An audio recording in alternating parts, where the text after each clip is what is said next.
the soul, living without a why, and mystical union. It is my hope that this talk series will heighten your interest in Meister Eckhart and his mysticism specifically, and in Christian mysticism more broadly. Before we launch into our conversation about Meister Eckhart, I want to pause and consider the term mystic or mysticism. What does it mean? Well, mystic is not a term that Eckhart uses to characterize himself. Instead, it is a later designation. The term derives from the Greek mysterion, which indicates sacred mysteries, and the term mystikos, which implies an initiate in the hidden sacred mysteries.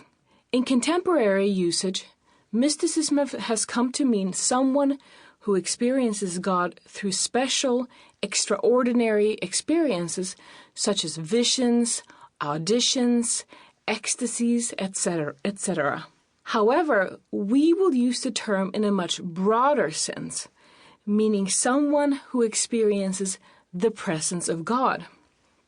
Moreover, although the term mystic and mysticism often has had more esoteric connotations, as we will see, Eckhart's mysticism is exceptional in its exotericism, that is, in its openness, inclusiveness, and egalitarianism. Now, let's turn to the biography of Meister Eckhart. This talk sketches the contours of Eckhart's intriguing life from a young Dominican in Erfurt and Cologne in Germany to a celebrated intellectual at the University of Paris, to his contentious preaching and spiritual direction of lay and religious women and men in Strasbourg and Cologne, to his conflicts with the Bishop of Cologne and his subsequent journey to stand trial on charges of heresy before John XXII in Avignon, and finally to his death in southern France, awaiting the verdict of his trial.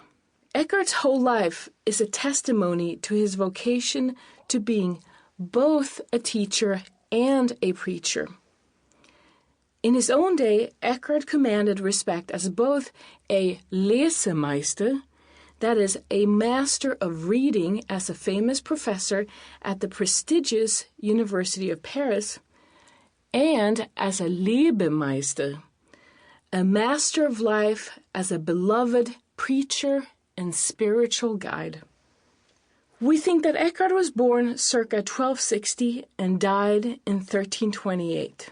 His lifetime falls in the time period that is known as the late Middle Ages.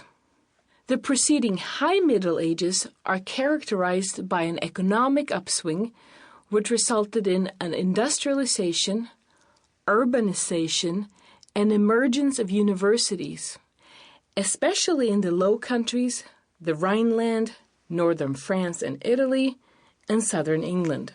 This time period is also importantly marked by continuous attempts at reform in the Western Christian Church. These reform attempts coincided with a wave of spiritual renewal that included both laity and clergy. We see the appearance of a new, self-confident, and literate laity. This laity was increasingly critical and also eager to take ownership of a deepened personal and communal spirituality. Biblical and theological texts were more frequently translated into the vernacular and ended up in the hands of a laity hungry for spiritual sustenance. Thus, in the High and Late Middle Ages, there emerges what scholar Bernard McGinn calls the new mysticism, which was propelled by both laity and clergy.